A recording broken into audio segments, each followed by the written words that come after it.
जुल्मी सरकार, इतनी निकम्मी सरकार, इतनी ये जो लुटेरी सरकार झारखंड में दिखा है, किसी हिंदुस्तान में नहीं। क्या सरकार बातचीत करेगी? सरकार 5 लाख पहले बेरोजगारों को नौकरी दे दे तब बात करें। ऐसा इमरजेंसी कभी नहीं लगा गया था। आखिर हम लोग किनकी मांग कर रहे थे? नौजवानों की मांग कर रहे थे, छात्रों के हित की मांग कर रहे थे, किसानों की मांग। कि पूरा क्षेत्र बांग्लादेशी घुसपैठियों के कारण बांग्लादेश बन गया है। तो देखिए, तमाम भाजपा के विधायक विधानसभा से निलंबित कर दिए गए हैं और अब ये सीढ़ी पर जहां कल रात गुजारा है, सुबह तक वहां अब नारेबाजी कर रहे हैं और कल तक जो सदन चलना था उससे निलंबित कर दिया है भाजपा के तमाम विधायकों को। आप देखिए किस तरीके से नारेबाजी और विरोध प्रदर्शन। यह विवाद तब शुरू हुआ जब मुख्यमंत्री से जवाब मांगा गया कि उन्हें बोलना होगा आज ही, क्योंकि अंतिम दिन कुछ भी बोलकर वह निकल लेंगे। तो ये नारेबाजी देखिए किस तरीके से जो है तमाम विधायक अमित मंडल, रणधीर सिंह, बिरंची नारायण, अमर बावरी, भानु प्रताप शाही, अनंत ओझा, नारायण दास, समरी लाल, नवीन जायसवाल, अमित यादव, राज सिन्हा, पुष्पा देवी, नीरा यादव, सभी विधायकों को देखिए कि किस तरीके से ये विरोध प्रदर्शन कर रहे हैं। काम कर दिया है जो सरकार का पीठ हम लोग थपथपाएंगे। सरकार ने तो कुछ नहीं किया, सस्पेंड क्या किया, तानाशाह सरकार। इतिहास में पहली बार हमने देखा कि आप लोग पूरी रात भर यहाँ पे। हाँ, रहेंगे, क्यों नहीं रहेंगे? युवाओं की बात है तो रहेंगे, जरूर रहेंगे। सरकार की ओर से कुछ बातचीत करने की क्या सरकार बातचीत करेगी? सरकार 5 लाख पहले बेरोजगारों को नौकरी दे दे तब बात करें। ये घटना की जितनी भी निंदा की जाए बहुत कम होगी।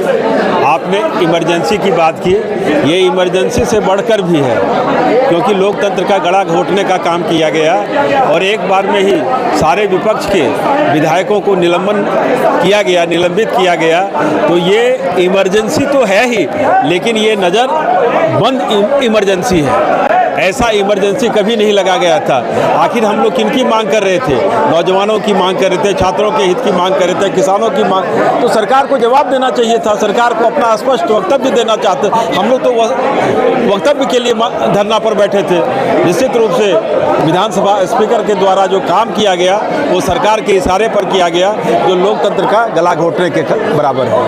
जाना है ये इनको समझ में आ गया है, इसलिए पूरी ताकत से तानाशाही चला। ये असम के सीएम को जो रोका गया है, इसको लोकतांत्रिक व्यवस्थाओं का हनन है और बांग्लादेशी घुसपैठ का जो मुद्दा हम लोग उठाते हैं, ये उसमें एक मोहर है कि ये पूरा क्षेत्र बांग्लादेशी घुसपैठियों के कारण बांग्लादेश बन गया है। इसलिए एक स्वतंत्र देश में एक स्वतंत्र देश के एक राज्य के मुख्यमंत्री को स्वतंत्र देश के हिस्से में नहीं जाने दिया जा रहा है। इसका मतलब है कि झारखंड सरकार ने मान लिया है कि गोपीनाथपुर सहित पूरा संथालपना आज बांग्लादेश का हिस्सा बन गया। जब हम लोग स्कूल में पढ़ते थे तो उस समय देखा था इमरजेंसी इंदिरा गांधी के द्वारा आपातकाल लगाया गया था, और कल से हम लोग देख रहे हैं कि हेमंत सरकार के द्वारा जो आपातकाल की तरह पानी काट दिया गया, बिजली काट दिया गया, और आज आप पत्रकार बंधु जो लोकतंत्र के चौथा स्तंभ है, आपको भी विधानसभा के उस दीर्घा में नहीं जाने दिया जहां आपका अधिकार है। ऐसा करना,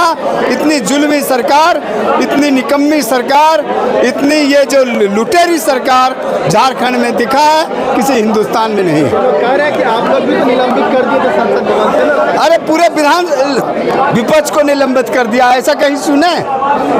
5-10 लोगों को किया होगा, लेकिन इन्होंने पूरे सदन में जितने विपक्ष है सबको निलंबित कर दिया। जिस नौजवानों को धोखा देने का काम इस सरकार ने किया, उसको सदन के अंदर रात के अंधेरे में भारतीय जनता पार्टी के विधायकों ने लगातार कहा कि नौजवानों के रोजगार पर आप चर्चा करिए। यहाँ के जो वादे आपने किया था 7,000 और 5,000 बेरोजगारी भत्ता देने का, उस पर चर्चा करिए। लेकिन लोकतंत्र के राज्य की जनता से, राज्य के नौजवानों से डर है। इनको पता है कि हमारी असलियत राज्य की जनता के सामने आ जाएगी। ये नौजवान हमको खदेड़ने का काम करेंगे, इसलिए पिछले दरवाजा से लोकतंत्र की हत्या करके इन्होंने हमारी आवाज को दबाने का काम किया है। इस लोकतंत्र के पवित्र मंदिर में हमारी आवाज को दबाने का इन्होंने काम किया।